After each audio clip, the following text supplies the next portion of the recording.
आज चाहिँ म जाडोको फुल लिन नर्सरी गएको है। नर्सरीमा यस्तो राम्रो राम्रो प्लान्टहरू आएको रहेछ है, जुन देखे पनि त्यही राम्रो लाग्छ। सबै लिगुम जस्तो लाग्छ।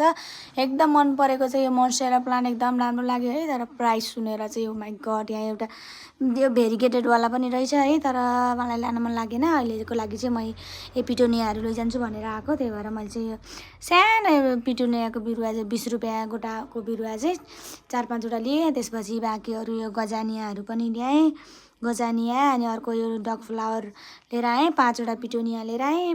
त्यसपछि 2टा गजानिया, 3वटा डग फ्लावर लिएर आएँ। अब यिनीहरूलाई चाहिँ मैले अलिकति अब यसको अब राखेको ठाउँभन्दा अलिकति चेन्ज भएपछि चाहिँ उतिखेरै ल्याएर चाहिँ हामीले सारिहाल्नु हुँदैन गमलामा है। म चाहिँ अब 1-2 दिन यत्तिकै राख्छु, 2-4 दिन यसमै हुन दिन्छु। अनि त्यसपछि चाहिँ मैले गमलामा सार्छु साथीहरू।